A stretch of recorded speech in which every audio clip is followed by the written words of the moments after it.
এইটুকু বলার সাথে সাথে আমার মাইকটা স্টপ করে দিয়েছে। আমি বললাম, why you discriminate, why you stop me? I am only attending. You should be happy for that. Instead of that, you are giving more scope to your party, your government, and you only me on behalf of opposition, only I am there, and you stop my mic. আপনি আমার mic বন্ধ করে দিচ্ছেন। আপনাদের এই বঞ্চনা আমি মানি না, তাই মনে রাখবেন আমি চললাম।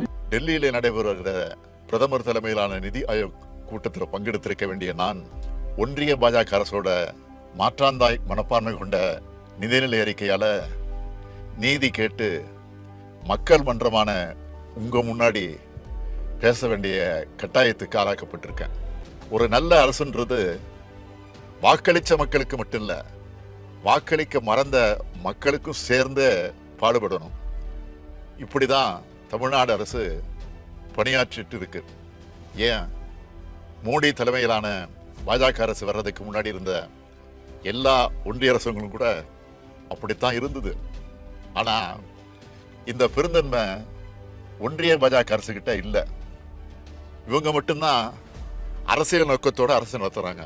ஒட்டுமொத்த இந்திய மக்களுக்காகவும் உருவாக்க வேண்டிய பட்ஜெட்டை இந்தியா கூட்டணிக்கு வாக்களிச்ச மக்களை பழிவாங்க உருவாக்கி இருக்கார்.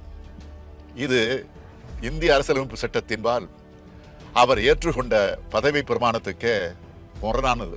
தமிழ்நாட்டுக்குன்னு எந்த சிறப்பு திட்டத்தையும் கொடுக்காம தமிழ்நாட்டு மக்கள் பாஜகவுக்கு வாக்களிக்கணும்னு எப்படித்தான் எதிர்பார்க்கிறாங்களோ தெரியல.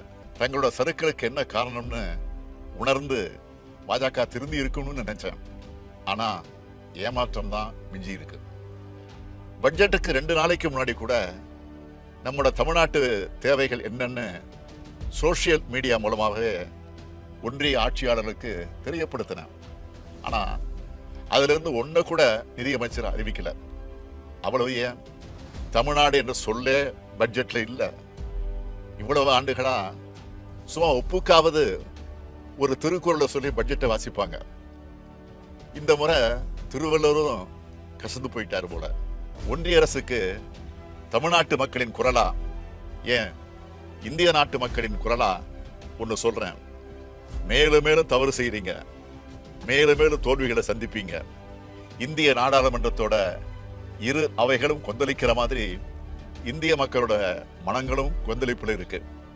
இதுக்கு பாஜக பதில் சொல்லியே தீர வேண்டும். தமிழ்நாட்டு மக்களை இனியும் தமிழ்நாட்டு மக்களை இனியும் ஒன்றிய அரசே பழிவாங்காது, ஒன்றிய அரசே பழிவாங்காது. தமிழ்நாட்டின் வளர்ச்சியை மோடி அரசே தடுக்காது, மோடி அரசே தடுக்காது.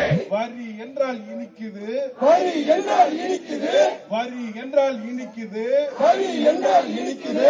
நிதி என்றால் கசக்குதா, நிதி என்றால் கசக்குதா. ஏமாற்றாதே, ஏமாற்றாதே, ஏமாற்றாதே. தமிழ்நாட்டை ஏமாற்றாதே, தமிழ்நாட்டை ஏமாற்றாதே. எங்கே போச்சு, எங்கே போச்சு, எங்கே போச்சு, எங்கே போச்சு, எங்கள் வரிப்பணம் எங்கே போச்சு, எங்கள் வரிப்பணம் எங்கே போச்சு.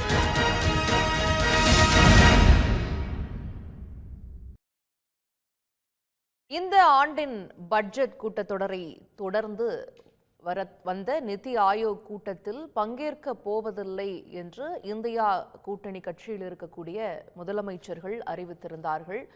முதலாவதாக தமிழ்நாடு முதலமைச்சர் மு.க.ஸ்டாலின் அவர்கள் இந்த கூட்டத்தை புறக்கணித்து அறிவித்திருந்தார். இந்த முகாமிலிருந்து எதிர்க்கட்சி முகாமிலிருந்து ஒரே ஒரு முதலமைச்சர் மட்டும் அந்த கூட்டத்தை எதிர்க்கட்சியின் குரலாக நான் ஒழிப்பேன் என்று கூறி கூட்டத்திற்கு சென்றிருந்தார் மம்தா பானர்ஜி. அவர் பேசும்போதே மைக் அணைக்கப்பட்டது.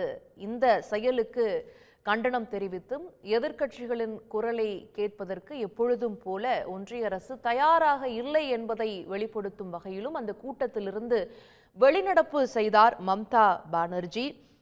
அதைத் தொடர்ந்து எதிர்க்கட்சிகளை எதிரிகளைப் போல தொடர்ந்து இந்த ஒன்றிய அரசு நடத்துகிறது என்று அதற்கு முதலமைச்சர் மு.க.ஸ்டாலினும் கண்டனத்தை தெரிவித்திருக்கிறார். இதற்கு மத்தியில் ஒன்றிய அரசுக்கு எதிராக திமுக சார்பில் நிறைய இடங்களில் இந்த பட்ஜெட்டில் செயல்படுத்தப்பட்ட அந்த மாற்றாந்தாய் மனப்பான்மைக்கு எதிராக நிறைய ஆர்ப்பாட்டங்களும் நடத்தப்பட்டது. பாஜக அரசு வெர்சஸ் எதிர்க்கட்சிகள் இவர்களின் மோதல் வலுக்கிறதா என்கின்ற பொருளில்தான் இன்றைய கேள்விக்களம் கட்டமைக்கப்பட்டிருக்கிறது. நாம் விருந்தினர்களை வரவேற்க வேண்டிய தருணம். திமுகவிலிருந்து இணைந்திருக்கிற கவிஞர் மனுஷ்யபுத்திரன் அவர்களை நிகழ்ச்சிக்கு அன்போடு வரவேற்கிறேன். வலதுசாரி திரு ரவிசங்கர் அவர்களையும் நிகழ்ச்சிக்கு அன்போடு வரவேற்கிறேன். திராவிட இயக்க பேச்சாளர் வல்லம் பஷீர் அவர்களை நிகழ்ச்சிக்கு வரவேற்கிறேன். மூத்த பத்திரிகையாளர் திரு தராச ஷியாம் அவர்களையும் வரவேற்கிறேன். பாஜகவிலிருந்து இணைந்திருக்கிற திரு தூத்துக்குடி செல்வம் அவர்களையும் நிகழ்ச்சிக்கு அன்போடு வரவேற்கிறேன். திரு ஷியாம் அவர்களிடமிருந்து போகணும்னு நினைக்கிறேன். திரு ஷியாம், நிதி ஆயோக் கூட்டம் வழக்கமாக நடைபெறக்கூடிய ஒரு கூட்டம் தான். பிளானிங் கமிஷனுக்கு பிறகு நிதி ஆயோக் என்ற அமைப்பு அறிமுகப்படுத்தப்பட்ட பிறகு நடைபெறக்கூடிய கூட்டம் தான்.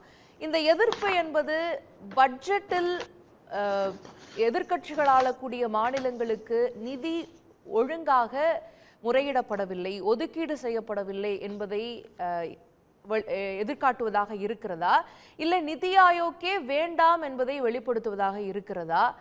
இன்று மம்தா பானர்ஜி அவர்கள் பேசும்போது மைக் அணைக்கப்பட்ட செயல் ஒரு இயல்பான நடைமுறை தானே நிர்மலா சீதாராமன் அவர்கள் சொல்றாங்க.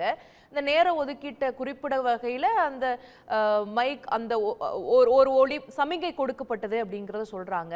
இதை வேணும்னே அரசியலாக்குறாங்க என்கின்ற பார்வை அந்த பக்கம் இருந்து வைக்கப்படுகிறது. இல்ல தொடர்ந்து எதிர்க்கட்சிகளை எப்படி நடத்துறாங்களோ அப்படிதான் நடத்திட்டு இருக்காங்க என்கின்ற குரலும் வைக்கப்படுகிறது. உங்களுடைய கோணம் என்ன? நிதி ஆயோக் பல்லில்லாத அமைப்பு, அதுல ஒன்றும் பிரயோஜனமே கிடையாது. என்ன காரணம்னா அதுல எந்த விதமான நிதி ஒதுக்கீட்டுக்கும் வழியே இல்லை. அமைப்பு பற்றி முழுமையாக படித்து பார்த்தால் அந்த இணையதளத்துக்கு போய் பார்த்தாலே அது நமக்கு புரியுது. National institution for transforming India, இதுதான் நிதி, NITI. இதுக்கும் பிளானிங் கமிஷன், பழைய பிளானிங் கமிஷனுக்கும் ரொம்ப பெரிய வித்தியாசம், மலைக்கும் மடுவுக்குமான வித்தியாசம். பழைய பிளானிங் கமிஷன்ல கண்டிப்பாக ஏதாவது ஒரு வகையில பட்ஜெட்ல இருந்து ஸ்டேட்டுக்கு அலோகேஷன் வரும். இதுல அலோகேஷன் கொடுக்க வழி இல்லை. அது போக no control over funds, guidance and recommendation ஒன்லின்னு அது ரொம்ப ஸ்பெசிஃபிக்காவே சொல்லியிருக்கிறாங்க. அதாவது அவங்க வழிகாட்டுவாங்க நமக்கெல்லாம் தெரியாத விஷயங்களை, நிதி மேலாண்மை சேர்ந்த விஷயங்களை எல்லாம். அது மாநிலத்துக்கு ஆயிரக்கணக்கான பேர் இருக்காங்க. நம்ம ரவிசங்கர் சாரே இருக்காரு, அவருக்கு தெரியாத நிதி மேலாண்மை எல்லாம் கிடையாது. இருந்தாலும் அதை டெல்லியில போய் கேட்டு வரணும். அப்படியான ஒரு நிலைமையில தான் நிதி ஆயோக் இருக்கு. அது ஒரு வேஸ்ட் அமைப்பு, தண்டகர்மாந்திரம், அதுல எனக்கு மாற்றுக்கிறதே கிடையாது. அப்போ பழைய பிளானிங் கமிஷன் தான் நம்ம கொண்டு வரணும். இப்போ நம்ம ஸ்டேட்ல பிளானிங் கமிஷன் வச்சிருக்கிறோம். பிளானிங் கமிஷன் அது ஒழுங்கான ஃபங்க்ஷனிங்ல போகுது. இப்போ நிதி ஆயோக்ல கவர்னிங் கவுன்சில் இருக்கு. அதை தாண்டி ஸ்டேட் சீஃப் மினிஸ்டர்ஸ் இவங்க கலந்துக்கிற ஒரு கூட்டம். ஆக்ஷன் டேக்கன் ரிப்போர்ட்டே கிடையாது. நீங்க வெப்சைட்டுக்கு போய் பாத்தீங்கன்னா பப்ளிக் டொமைன்ல போன அதுக்கு முந்தின நிதி ஆயோக் கூட்டத்தில் என்ன நடந்துச்சு, என்ன மினிட்ஸ், அது ஆக்ஷன் டேக்கன் என்ன, இதெல்லாம் ஒண்ணுமே கிடையாது. ஆனுவல் ரிப்போர்ட் மட்டும் இருக்கு. இந்த ஆண்டு நாங்க இதெல்லாம் சாதித்தோன்னு முதுகுல தங்களை தாங்களே தட்டி கொடுத்து பாராட்டி கொள்கிற ஒரு விஷயம். இதை தாண்டி நிதி ஆயோக்ல எதுவும் இல்லை. இருந்தாலும் மம்தா பானர்ஜி அவர்கள் சென்றார்கள். அவர்கள் போகும்போதே அவங்க என்ன சொன்னாங்கன்னா, பொருளாதார முற்றுகையுடன் புவியியல் தண்டனையும் சேர்த்து எங்களுக்கு தர பார்க்கிறார்கள் மேற்கு வங்கத்துக்கு. இதான் மம்தாவோட அறிக்கை. மேற்கு வங்காளம் பிரிக்கப்படும் என்கிற ஒரு ஒரு ஒரு ரூமர் அல்லது வதந்தி அல்லது செய்வழி செய்தி, இதன் அடிப்படையில் தான் அந்த கருத்தை சொன்னாங்க. மேற்கு வங்கத்தை பிரிக்க முயற்சி நடக்கிறதுங்கிற குற்றச்சாட்டையை வைத்தார்கள். ஆனால் அவர்களுக்கு பேச நேரம் கொடுக்கப்படவில்லை. ஆந்திர முதலமைச்சருக்கு 20 நிமிஷம், மம்தா பானர்ஜிக்கு 5 நிமிஷம். அப்ப ஆந்திர முதலமைச்சருக்கு அந்த நேரமாகி விட்டதுங்கிற சமிக்கை தர மறந்து விட்டார்களா?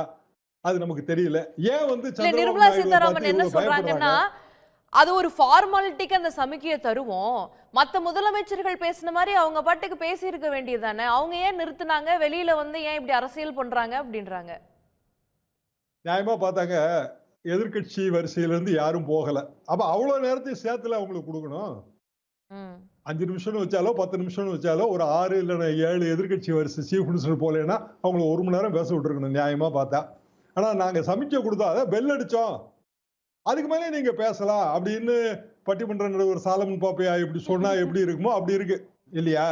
பெல் அடிச்ச உடனே எல்லாருமே உடனே நிப்பாட்டிடுவாங்க. நான் காலேஜ் டேஸ்ல எத்தனையோ டிபேட் போயிருக்கோம், மனுஷன் போயிருப்பாரு.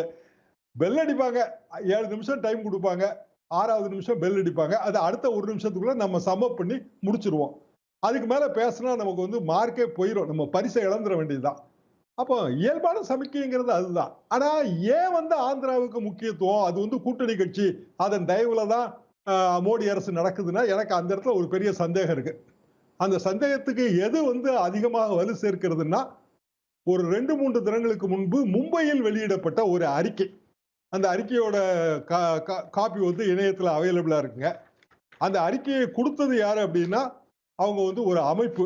அந்த அமைப்பு வந்து அவங்க என்ன சொல்றாங்க அப்படின்னா, spike in final voter turnout greater than NDA's thin victory margin. NDA ஜெயிச்ச வெற்றி வித்தியாசத்தை விட ஓட்டர் டர்ன் அவுட்ல இவங்க காட்டி இருக்கிற வித்தியாசம் ரொம்ப அதிகமாக இருக்கிறது. இப்படி 79 தொகுதிகள்ல இருக்கு. மொத்தம் இருக்கிற 543 தொகுதிகள் 79 தொகுதிகளில் இந்த வித்தியாசம் இருக்கு. அதாவது 79 தொகுதிகளின் வெற்றி திருடப்பட்டது அப்படியே வந்து குற்றம் சாட்டி இருக்காங்க. அது போக இது ஓட்டர் ஃபார் டெமோக்ரஸிங்கிற ஒரு அமைப்புங்க, விஎஃப்டிங்கிற அமைப்பு பெரிய அறிக்கை கொடுத்திருக்காங்க. கான்ஸ்டிடியூன்சி வைஸ் வந்து அந்த ஃபிகரை கன்சல்ட் பண்ணியிருக்காங்க. இதுல அதிகமான வித்தியாசம் எங்க வருது அப்படின்னா, ஆந்திர பிரதேஷ் 12.54% ஓட்டர் டர்ன் அவுட்னு எலெக்ஷன் கமிஷன் கொடுத்த டேட்டாவுக்கும் ஃபைனல் டேட்டா ஒரு 4-5 நாள் கழிச்சு வர்ற டேட்டாவுக்கும் இடையில 12% வித்தியாசம் வருது. அதாவது ஒரு 10 லட்சம் ஓட்டு பதிவாகிற ஒரு மக்களவை தொகுதினா 12% ஓட்டு வந்து திருடப்பட்டிருக்கிறது, மாற்றி அமைக்கப்பட்டிருக்கிறது. இது குறித்து 45 நாட்களுக்குள்ள வந்து இந்திய மக்கள் பிரதிநிதித்துவ சட்டப்படி செக்ஷன் 80 படி அப்ளை பண்ணணும். அப்ளை பண்ணி இருக்கிறோம். இதுவரைக்கும் வந்து தேர்தல் ஆணையம் எந்த குற்றச்சாட்டும் தரவில்லை. எனவே மோடி அரசின் 240 தொகுதி வெற்றியே திருடப்பட்ட வெற்றிதான் என்கிற ஒரு பயங்கரமான குற்றச்சாட்டு எழுந்திருக்கிறது. அதுல முக்கியமா ஆந்திர முதல்வர், இன்றைய முதல்வர், ஆந்திராவில் இருக்கிற ஃபைனல் ஓட்டிங் டர்ன் அவுட் இதை பற்றி பெரிய குற்றச்சாட்டு. ரெண்டாவது ஒரிசாவை பற்றிய குற்றச்சாட்டு.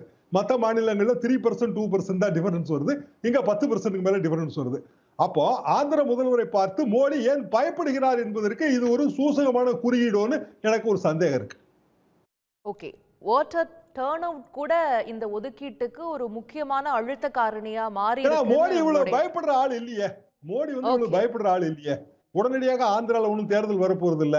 எதுக்கு வந்து இவ்வளவு முக்கியத்துவம் கொடுக்க 20 நிமிஷம் பேச விடுறாங்க அவரை? ஏன் இவ்வளவு முக்கியத்துவம் கொடுக்கணும்? இந்த இயல்பு, அதாவது பிஜேபி ஆளுகிற கட்சி மாநிலங்களுக்கு ஒரு முக்கியத்துவம், அதை கூட என்னால புரிந்து கொள்ள முடிகிறது. பீகார் முதல்வர் போகவே இல்லை, ஆந்திரா முதல்வர் தான் போயிருக்காரு. 2 பேரும் கூட்டணி கட்சியில முக்கியமானவங்க. ஆந்திரா முதல்வருக்கு எக்ஸ்ட்ராவா இவங்க ஏன் வந்து கூலிங் ஃபேன் போடுறாங்க? இதுக்கு காரணம் இந்த அறிக்கை தாங்கிறது என்னோட சந்தேகம். ஏன்னா ஒரு 2 நாளைக்கு முந்தி தான் அறிக்கை வெளியாயிருக்கு. ஓகே, ஒரு அழுத்த காரணிகளாக இந்த வாட்டர் டர்ன் அவுட் ஆந்திர பிரதேசம் இருக்குது, ஒரு பக்கம் பீகார் இருக்குது, இது போன்ற விஷயங்களை சொல்றீங்க. நான் திரு ரவிசங்கர் அவர்களிடம் கேட்கணும்னு நினைக்கிறேன். பட்ஜெட்டுக்கு முன்பே ஒரு மாநிலத்திற்கு என்னென்ன தேவைகள் இருக்கிறது, என்னென்ன துறைகளில் எவ்வளவு நிதி ஒதுக்கீடு பண்ணணும் என்பது போன்ற விஷயங்களை எல்லாம் ஒரு கோரிக்கையாக தமிழ்நாடும் கொடுத்திருந்தது. ஆனால் தமிழ்நாடு என்கின்ற சொல்லே பயன்படுத்தப்படவே இல்லை. சம்பந்தம் இல்லாம ஒரு நிதிநிலை அறிக்கை தாக்கப்படும் பொழுதும் யானை புக்க புலம் போலன்னு சொல்றதும், திருவள்ளுவரை உள்ள இழுத்து பேசுறது, இதெல்லாம் இருக்கும். இந்த முறை ஏன் தமிழ்நாட்டை மட்டும் உள்ள வேற எந்த மாநிலங்களுடைய பெயர்களையும் சொல்லல என்பது மற்ற மாநிலங்களினுடைய ஒரு வருத்தமான பதிவாக இருந்தது பார்க்கிறோம். அதன் எதிரொலியாக தான் அங்கேயே ஒண்ணுமே நடக்கல. நிதி ஆயோக் கூட்டம் ஒரு சடங்குக்கும் சம்பிரதாயத்துக்கும் நடக்கிற ஒரு கூட்டம் தானே, இதுல போய் என்ன மரியாதை இருக்க போகுது என்கின்ற அடிப்படையில் தான் இந்த எதிர்கட்சிகள் ஆளக்கூடிய மாநிலத்தின் முதலமைச்சர்கள் இதை புறக்கணிச்சிருக்காங்களோ? இப்ப நிதி ஆயோக்க புறக்கணித்த பத்தி பேசணுமா, இல்ல முதல்ல சொன்ன ரெண்டுக்கும் தொடர்பு இருக்கு இல்லையா? அதுதான் காரணம். ஒன்றிய பட்ஜெட்டில் வந்து மாற்றாந்தாய் மனப்பான்மை காட்டப்பட்டது, அதனால நிதி ஆயோக் கூட்டத்தையும் புறக்கணிக்கிறோம். இல்லை, இதில் பொதுவாகவே என்ன பார்த்தீங்கன்னா, நீங்கள் இந்த பட்ஜெட்னு எடுக்காதீங்க. இதுக்கு முன்னாடி 10 வருஷம் 20 வருஷம் 25 வருஷம் பட்ஜெட்டை பார்த்தீங்கன்னா பொதுவாகவே பட்ஜெட்டில் அலோகேஷன் பண்ணுவாங்க. அந்தந்த மினிஸ்ட்ரிக்கு, ரயில்வே மினிஸ்ட்ரி எவ்வளவு, டிஃபென்ஸ் எவ்வளவு, ஹெல்த் இதுக்கு எவ்வளவு, எஜுகேஷன் எவ்வளவு, அந்த மாதிரி தான் அலோகேட் பண்ணுவாங்க. சம் ஸ்பெசிஃபிக் ஸ்கீம்ஸ் சில பர்டிகுலர் ஸ்டேட்டுக்கு கேட்டிருக்காங்க, அவங்களுக்கு கொடுக்க வேண்டியிருக்கு அப்படின்னா அதை மென்ஷன் பண்ணுவாங்க. அதர்வைஸ் நீங்கள் பட்ஜெட்டை பொதுவாக எடுத்து பாருங்கள். Correct me if I am wrong. அதாவது எல்லா பட்ஜெட்லேயும் இந்த மாதிரி இந்த ஸ்டேட்டுக்கு இவ்வளோ கொடுத்துருக்கேன், இவங்களுக்கு இந்த மாதிரி கொடுக்கல அப்படின்னு இல்லை. பட் இந்த தடவை பீகாருக்கு சொல்லியிருக்காங்க, ஆந்திர பிரதேச சொல்லியிருக்காங்க. அது என்ன வருது அப்படின்னா, இல்லை இவங்க இந்த 2 கட்சியும், பீகாரையும் அந்த ஆந்திராவில் இருக்க டிடிபியும் பீகாரில் ஜேடியு இதை நம்பி தான் இவங்க இருக்காங்க. இவங்களுக்கு 240 சீட்டு தான் இருக்குது பிஜேபிக்கு. ஸோ இவங்களுடைய சப்போர்ட் கண்டிப்பாக தேவைப்படுறது. அதனால் இதை ஓப்பனாக பண்ணுறாங்க அப்படின்னு பேச்சு இருக்குது. இது பேச்சு இதை ஸ்ட்ரைட்வே இல்லைன்னு தள்ளிட்டு போக முடியாது. ஆனால் உண்மை என்ன அப்படின்னா கண்டிப்பாங்க இவங்களுடைய தயவு வேண்டும். இவங்க தயவு இல்லை அப்படின்னா இவங்க தயவு ஏக்நாத் ஷிண்டே 7 சீட்டு கண்டிப்பாக இதெல்லாம் வேணும். அதெல்லாம் இருந்தால்தான் இந்த மெஜாரிட்டியை தாண்டி வருது. ஓகே, அப்படியே இல்லைங்க கொடுக்காம விட்டால் என்ன ஆக போகிறது? இவங்க ஒரு விட்ரா பண்ணாங்கன்னா அடுத்த கட்சி பார்லிமெண்ட் மினிஸ்ட்ரி இதுவாகும். ஸோ காங்கிரஸ் வரப்போகிறதா அவங்களுக்கு இதே தர்ம சங்கடம் தான். அவங்களுக்கும் ப்ரெஷர் இருக்கு. இல்ல அதற்காக 28 மாநிலங்களுக்கும் எது தேவை, எவங்களுக்கு என்னென்ன தேவைன்னு பார்த்து நிதி ஒதுக்கீட்டை செய்யாமல் இந்த கட்சிக்கு ஒதுக்கீடு செஞ்சா நம்மளுடைய ஆட்சி நிலைத்து இருக்கும், இவர்களால பிரதிபலன் கிடைக்கும் என்கின்ற அடிப்படையில பார்ப்பது எப்படி நியாயமான ஒரு விஷயமா இருக்கும்? மொத்தம் உங்களுக்கு எவ்வளவு அலோகேட் பண்ணிருக்காங்க? மொத்த பட்ஜெட் எவ்வளவு தெரியுமா? 32 லட்சம் ரூபாய் வருவாய், 48 லட்சம் கோடி 32 லட்சம் கோடி வருவாய், 48 லட்சம் கோடி செலவு. இந்த 48 லட்சம் கோடி செலவில் இன்ஃப்ராஸ்ட்ரக்சர்னு பார்த்தீங்கன்னு வச்சுங்க 11.10 லட்சம் கோடி இன்ஃப்ராஸ்ட்ரக்சருக்கு. ஸோ தென் ரயில்வேஸ்ன்னு பார்த்தா 2.55 lakh crores, எஜுகேஷன் பார்த்தா 1.48 lakhs crore. இந்த மாதிரி நிறைய கொடுத்துருக்காங்க மினிஸ்ட்ரி கீழே. ஸோ இதில் பீகாருக்கு எவ்வளோ கொடுத்துருக்காங்க? 26,000 கோடி, 42 லட்சம் கோடி அங்கே மொத்தமாக செலவு பண்ண 48 லட்சம் கோடி. ஆனால் இங்கே 26,000 கோடி. இதுக்கு எடுத்து சார் நீங்க முன்னாடி சொன்னதுல ஆல்ரெடி இருக்கக்கூடிய ஸ்கீம்ஸ் அடிப்படையில துறை சார்ந்த ஒரு நிமிஷம் நான் முடிச்சேன். மாநிலத்துக்கு என்று ஸ்பெஷலாக கொடுக்க கூடியதுல இங்க ஒரு 2,000 கோடி ஒதுக்கீடு செஞ்சா எய்ம்ஸை கட்டிடலாம், இன்னும் பல திட்டங்கள் இது பண்ணிடலாம். அது எவ்வளவு முறை கேட்கிறாங்க? வெள்ளத்தால பாதிக்கப்பட்டு இன்ஃப்ராஸ்ட்ரக்சர் பாதிக்கப்பட்டு எத்தனை முறையீடுகள் வைக்கப்பட்டது? தமிழ்நாட்டுக்கு பாராமுகமா இருக்கிறாங்க. அது போல மற்ற மாநிலங்களுக்கும் அதே நிலைமைதான். கோர்ட்டுக்கெல்லாம் போய் நிதி ஒதுக்கீடு செய்ய மாட்டீங்களான்னு கேட்கிற நிலைமைக்கு ஆளாயிடுச்சு. ஆனா இடிஞ்சு விழுகிற பாலத்தை கட்டுறதுக்கு மறுபடியும் எதுக்கு நிதி ஒதுக்குறாங்க பீகாருக்குன்னு தான் கேட்கிறாங்க. பீகார்ல இந்த தடவை 17 பாலம் இடிஞ்சு விழுந்தது அப்படின்னால் அதனால எல்லா இடத்தையும் பாலம் இடிஞ்சு விழுறது, இனிமே பாலமே கட்ட வேண்டாம் அப்படின்னு முடிவெடுக்க முடியாது. ஓகேவா? ஸோ நான் சொல்ல வர்றது என்ன அப்படின்னா மொத்தம் 48 லட்சம் கோடியில் 26,000 ஓப்பனாக போட்டிருக்காங்க பீகாருக்குன்னு, 15,000 கோடி ஆந்திராக்குன்னு ஓப்பனாக போட்டிருக்காங்க. அது 48 லட்சம் கோடியில் கம்பேர் பண்ணிச்சு இது ஒன்றும் இல்லை. ஸோ மற்ற மாநிலங்களுக்கு கேளுங்க, எந்த மாநில நார்த் ஈஸ்டர்ன் ஸ்டேட்ஸ் அவங்களுக்கு பொதுவாக போட்டிருக்காங்க கொடுக்க போகிறோம் அப்படின்னு. மற்றபடி பொதுவாக பட்ஜெட்டில் நீங்கள் பார்த்தீங்க அப்படின்னா மினிஸ்ட்ரிக்கு அலோகேட் பண்ணுவாங்க. மினிஸ்ட்ரிக்கு அலோகேட் பண்ணதுக்கப்புறம் அந்தந்த மினிஸ்ட்ரியுடைய வெப்சைட்டில் போடுவாங்க. இந்த ஸ்டேட்டுக்கு எவ்வளவு, இந்த ஸ்டேட்டுக்கு எவ்வளவு. இன்ஃப்ராஸ்ட்ரக்சர் அப்படின்னா தமிழ்நாட்டுக்கு இன்ஃப்ராஸ்ட்ரக்சருக்கு அலோகேட் பண்ண 11,11,000 கோடியில் தமிழ்நாட்டுக்கு எவ்வளோன்னு அந்த இதில் போடுவாங்க. இப்போ பட்ஜெட்டில் பார்த்தீங்கன்னு வச்சுங்க, ரயில்வேஸ்க்கு 2.55 lakhs கோரு 2.55 லட்சம் கோடி அலோகேட் பண்ணிருக்காங்க. இதில் தமிழ்நாட்டுக்குன்னு பார்க்குறது அதான் எடுத்து பார்த்தேன். இதில் இந்த so many ரயில்வே ப்ராஜெக்ட்ஸுக்கு தமிழ்நாட்டுக்குன்னு 6,331 கோடி அலோகேட் பண்ணிருக்கு அப்படின்னு ரயில்வே மினிஸ்டர் சொல்கிறார். ஸோ ஒவ்வொரு சைட்லேயும் எஜுகேஷனே எவ்வளோ கொடுத்துருக்காங்க, மொத்தம் 1,48,000 கோடியில் 28 ஸ்டேட். ஆனா மெட்ரோ ரயில் திட்டத்துக்கு ஒதுக்கீடு கேட்டுக்கிட்டே இருப்பாங்க, அதுக்கு பாராமுகமாவே தான் இருக்கும். மெட்ரோ ரயில் திட்டத்தினுடைய 2ஆம் கட்ட பணிகளுக்கு மெட்ரோ ரயில் பத்தி நான் சொல்றேன். நீங்க சொல்றீங்க பாலம் இடிஞ்சு விழுந்தா அதற்காக கட்டக்கூடாது அப்படின்னா அது விழலுக்கு எரித்த நீர் தானே சார்.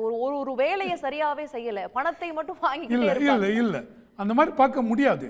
பாலம் இடிஞ்சு விழுந்துருது அப்படின்னா அதுக்காக கட்டாம குவாலிட்டி எங்க குவாலிட்டி தவறி போயிடுது, யாரு அக்கௌண்டபிலிட்டி, அவங்க மேல ஆக்ஷன் எடுங்க, அஃபிஷியல்ஸ் மேல ஆக்ஷன் எடுங்க, இன்ஜினியர்ஸ் மேல ஆக்ஷன் எடுங்க.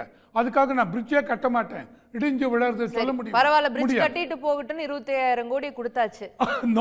அந்த மாதிரி சொல்ல முடியாதுங்க. ஓகே, திரு மனுஷ்யபுத்திரன், எல்லா துறைகளுக்கும் அந்தந்த துறைகளுக்கு தேவையான நிதி ஒதுக்கீடு செஞ்சிருக்கிறாங்க. இவ்வளவு லட்சம் எஸ்டிமேஷன்ல இருக்கக்கூடிய பட்ஜெட்ல வெறும் 25,000 கோடி தானே அங்க கொடுத்துருக்காங்க. ஆந்திராவுக்கும் பீகாருக்கும் கொடுத்தா என்ன பிரச்சனை அப்படின்னு கேக்குறாங்க. இதுக்காக கோஷ்டி நிதி ஆயோக் கூட்டத்துக்கு போகாம இருக்கலாமா? நான் வந்து அரிசி நான் வந்து உமி கொண்டு வர்றேன், நீ அரிசி கொண்டு வா, 2 பேரும் சேர்ந்து ஊதி ஊதி சாப்பிடலாம் அப்படின்னு ஒரு பழமொழி சொல்லுவாங்க. இப்போ ஒன்றிய அரசு அதைத்தான் செய்து கொண்டிருக்கிறது. நாம் அரிசியை கொடுக்கிறோம், அவர்கள் உமியை கொண்டு வருகிறார்கள். ஆனால் பெரும்பகுதியை உண்பது ஒன்றிய அரசு. நான் எப்படி சொல்கிறேன்னா, எல்லா ஸ்டேட்டுக்கும் வந்து அலோகேஷன் பண்ணியிருக்காங்க. இப்போ ரயில்வே பட்ஜெட்டை பற்றியே சார் சொன்னார். நான் என்ன கேட்குறேன் அப்படின்னு சொன்னால், இதுக்கு முன்னாடி ரயில்வே பட்ஜெட்ஸ்லாம் எப்படி இருந்தது? ரயில்வே பட்ஜெட்டே ஒழிச்சிட்டாங்க, இப்போ அதை பற்றி பேச்சே இல்லை. ஆனால் இது வந்து இவ்வளோ பெரிய ஒரு துறைக்கு ஒரு ரயில்வே பட்ஜெட்னு ஒன்று தனியாக இருந்ததை ஒழிச்சு கட்டி அதை ஒன்றும் இல்லாமல் ஆக்கினது மட்டும் இல்லை.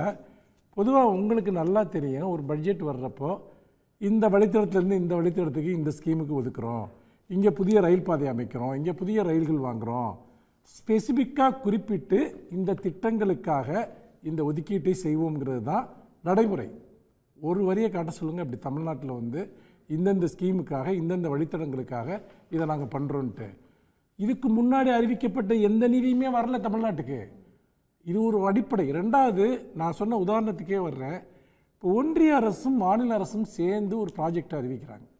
இப்போ மெட்ரோ ரயில் திட்டத்தினுடைய 2ஆம் கட்ட பணிகள் என்பது கிட்டத்தட்ட வந்து 63,000 கோடி ரூபா ப்ராஜெக்ட். அது ஒன்றிய அரசும் மாநில அரசும் சேர்ந்து செய்கிற திட்டம். ஆனால் இது அறிவிக்கப்பட்டது 2021 பட்ஜெட்டில். அங்கே அமித்ஷாவே வந்து அதனுடைய தொடக்க விழாவெல்லாம் பண்ணிட்டு போனார். ஆனால் இன்றைக்கி வருஷம் 2024. இவங்க சொல்கிற லாஜிக் படி பார்த்தோம்னா அந்த 2ஆம் கட்ட அந்த பணிகளுக்கான பணம் எங்கே ஏன் வரலை, ஏன் அது ஒதுக்கீடு செய்யப்படலை? அதுக்கு முன்னாடி கொரோனாவை காட்டியே வண்டியை ஓட்டினாங்க. இதுக்கப்புறம் என்னன்னு கேட்டிங்கன்னா, ஒதுக்க வேண்டியது ஏன் போன பட்ஜெட்டில் அது வந்ததா? இந்த 3 வருஷமாக அறிவிக்கப்பட்ட திட்டம், ஏற்கனவே மெட்ரோ ரயில் பாதையினுடைய முதல் கட்ட பணிகள் முடிஞ்சிருச்சு. அது வந்து தொடர்ந்து முடிக்கலன்னு சொன்னால் பட்ஜெட்டினுடைய அளவு அதிகரிக்கும், பொதுமக்களுக்கு ஏற்படக்கூடிய இடையூறுகள் இருக்குது. தொடர்ந்து மெட்ரோ ரயில் திட்டம் நடந்துக்கிட்டே இருக்கிறதுனால இப்போ இந்த 3 வருஷமாக தமிழ்நாடு அரசு தான் இந்த செலவை செய்து கொண்டிருக்கிறது. இதை பற்றி யாருக்கும் எந்த மனசாட்சி உறுத்தலுமே கிடையாது. இன்னும் அதை நிதி ஆயோக் கூட்டத்தில் பங்கேற்று கன்சர்ன்ஸை மறுபடியும் சொல்றதுல அந்த பாயிண்ட்டுக்கு வரேன் நான். இப்போ இதே மாதிரி இன்னொரு விஷயம் நீங்கள் பாருங்கள், நமக்கு தர வேண்டிய இப்போ இந்த முத்திரைத்தாள், அந்த முத்திரைத்தாள் கட்டணத்தை நாங்கள் குறைப்போன்ட்டு நிர்மலா சீதாராமன் பேசுகிறாங்க. ஏற்கனவே ஜிஎஸ்டி மூலமாக பெரும்பகுதி வருமானத்தை வந்து ஒன்றிய அரசு தான் கையில் எடுத்துக்கிடுச்சு. இந்த ஆயத்தீர்வை, முத்திரைத்தாள், இது போன்ற 2-3 விஷயங்கள் தான் இன்றைக்கி ஸ்டேட் கையில் இருக்குது. அப்போ ஸ்டேட்டோட கையில் இருக்க ஒரு விஷயத்தை நாங்கள் அதை குறைப்போன்னு சொன்னால், நீங்கள் வந்து உங்கள் தொடர்ந்து மாநில அரசுகளினுடைய முதுகில் குத்துகிற, வயிற்றில் அடிக்கிற ஒரு விஷயமா இல்லையா? அதாவது மாநில அரசுக்கு எந்த நிதி ஆதாரமும் இருக்கக்கூடாது, அவங்க டோட்டலாக பவர்லெஸ் ஆகணும். அப்படி ஆனால் தான் ஒன்றிய அரசு தான் எல்லாங்கிற நிலையை உருவாக்க முடியும்.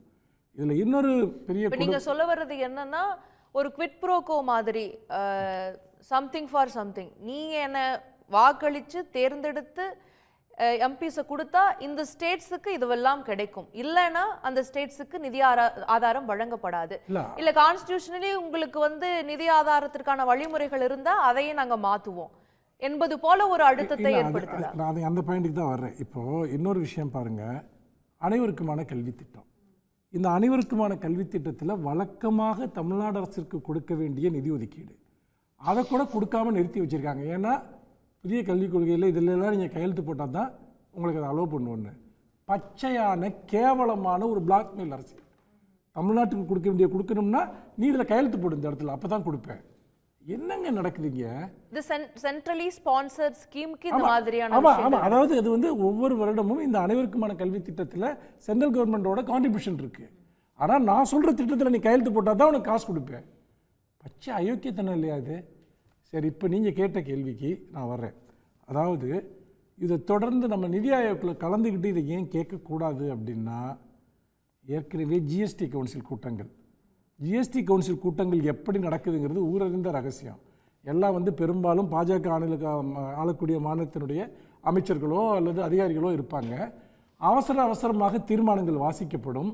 எதிர்க்கட்சிகளை சேர்ந்தவர்களுக்கு அங்கே எந்த வாய்ப்பும் கொடுக்கப்பட்டதில்லை. எங்கேயாவது ஜிஎஸ்டி கவுன்சில் கூட்டத்தில் எதிர்க்கட்சிகள் இந்த கோரிக்கையை எழுப்புனாங்க, அதை ஒன்றிய அரசு விவாதிச்சிச்சு, அதில் இதை மாற்றிக்கிட்டாங்க அப்படின்னு நீங்கள் ஒரு இன்ஸ்டன்ட் சொல்லுங்கள்.